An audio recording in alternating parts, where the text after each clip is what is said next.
Hello everyone, welcome to Siri talks 139. ముందుగా మన ఛానల్ని ఫస్ట్ టైం చూస్తున్న వాళ్ళు సబ్స్క్రైబ్ చేసుకోవడం మర్చిపోకండి. అలాగే వీడియోని లైక్ చేసి షేర్ చేయండి.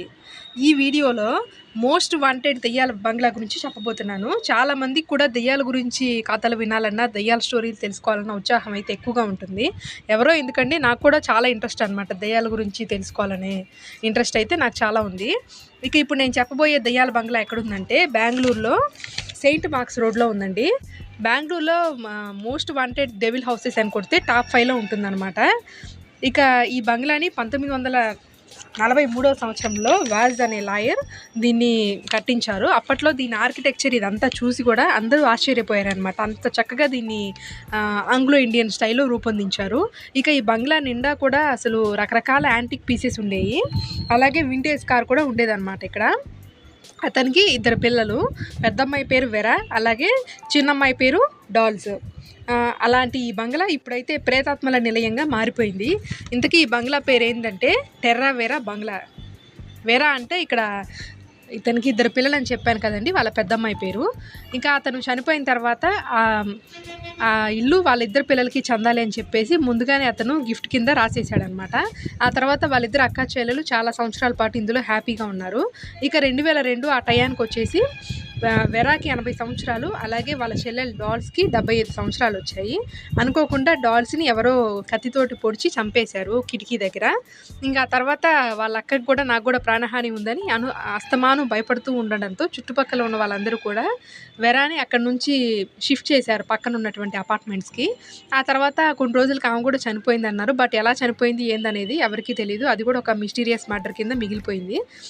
ఇక డాల్స్ని చంపేసిన వ్యక్తి ఎవరు, ఎందుకు చంపాడు, వాళ్ళకి ఏమైనా పగలు ప్రతీకారాలు ఉన్నాయా, ఇలాంటి వాటి అన్నిటి మీద ఇన్వెస్టిగేషన్ చేసినా కూడా ప్రాపర్గా అయితే అసలు ఇది రీజన్ అని గవర్నమెంట్ కూడా తెలుసుకోలేకపోయింది. అదొక మిస్టీరియస్ అనుమానాస్పద డెత్ కిందే దాన్ని కన్సిడర్ చేశారు. ఇక డాల్స్ చనిపోయిన కొన్ని రోజులకి అపార్ట్మెంట్స్ నుంచి నైట్ టైమ్స్ ఎవరో ఏడుస్తున్నట్టు విచిత్రమైన శబ్దాలు వస్తూ ఉండేవి. అలాగే ఎప్పుడు కూడా పియానో ప్లే చేస్తున్న సౌండ్ అనేది వస్తూ ఉంటుంది. ఇక్కడ ఒక ఇంట్రెస్టింగ్ విషయం చెప్పాలి. ఇక్కడ డాల్స్కి పియానో ప్లే చేయడం అంటే చాలా ఇంట్రెస్ట్ అనమాట. ఆమె ఒక ఫేమస్ పియానో ప్లేయర్. అలాగే వాళ్ళ అక్క వెరా వచ్చేసి ఇంగ్లీష్ ట్యూటర్. ఇంగ్లీష్ అయితే అనర్గళంగా మాట్లాడే కెపాసిటీ ఉంది ఆమెకి. ఇంకా తర్వాత ఆమె చనిపోయిన తర్వాత అలా సౌండ్స్ వస్తూ ఉన్నాయని ఆ చుట్టుపక్కల ఉన్నటువంటి అపార్ట్మెంట్స్లో వాళ్ళు, అలాగే అక్కడ ఉన్నటువంటి వాచ్మెన్స్ అందరూ కూడా చెప్పారు. ఆ తర్వాత ఇంకా ప్రతిరోజు కూడా భయంకరంగా ఈ విధంగా శబ్దాలు వస్తూ ఉన్నాయి. ఎవరైనా అక్కడికి వెళ్ళినా కూడా మళ్ళీ తిరిగి రాకుండా ఏదో ఒక రీజన్ తోటి చనిపోతూ ఉండడంతో ఇంకా ఈ కంప్లీట్గా ఈ బిల్డింగ్ని డెస్ట్రాయ్ చేయాలని గవర్నమెంట్ దగ్గర నుంచి ఆర్డర్స్ తెచ్చుకొని 2014వ సంవత్సరంలో దీన్ని హాఫ్ పార్ట్ వరకు దాన్ని మొత్తాన్ని కూల్చేశారు. మిగతా పార్ట్ని కూల్చేద్దాం అనుకునే టైంలో ఆ చుట్టుపక్కల అపార్ట్మెంట్స్లో ఉన్న వాచ్మెన్స్ అందరికీ కూడా ఇంతకు ముందు కంటే ఎక్కువగా భీకరంగా పియానో సౌండ్స్, అలాగే తలలేని మొండె ఉన్న బాడీ తిరుగుతున్నట్లుగా విచిత్రమైన ఆకారాలన్నీ కూడా ఎక్కువగా కనపడుతూ ఉండేవి. అలాగే నైట్ టైమ్స్ వింత ఆకారాలు తిరుగుతూ ఉండేవి. అదంతా ఆ బిల్డింగ్ అంతా కూడా అని చెప్పి వాళ్ళందరూ కూడా భయపడడంతో దాన్ని ఇంకా అలాగే వదిలేశారు. ఇక మన గూగుల్ మ్యాప్లో వెతికినా కూడా ఈ హౌస్ గురించి ప్రాపర్గా కరెక్ట్ ఎగ్జాక్ట్ లొకేషన్ అయితే చూపించదండి. ఇక వన్ ఆఫ్ ది ఆర్కిటెక్చరల్ బ్యూటీగా ఉన్న ఈ హౌస్ అంతా కూడా ఇప్పుడు కంప్లీట్గా ప్రేతాత్మల నిలయంగా మారిపోయింది. అలాగే దీని లోపల ఉన్న సామాన్లు కూడా ఎవరూ తీసుకెళ్లే ప్రయత్నం చేయలేకపోయారు. ఎందుకంటే దాంట్లో ఉన్న ఒక వస్తువుని పట్టుకున్నా కూడా వాళ్ళకి ఏదో ఒకటి జరుగుతుంది అని చెప్పేసి అంటారు.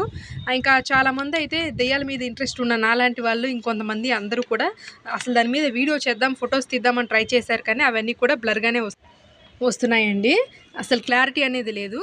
అలాగే సరిగ్గా వీడియో తీసే టయానికి కెమెరాలు కూడా పనిచేయకుండా మానేసేయండి. చూద్దాం మీలో ఎవరన్నా దాని మీద వీడియో చేస్తారో ఏంటో. మరి నా వీడియో మీకు నచ్చిందని అనుకుంటున్నాను. Thanks for watching.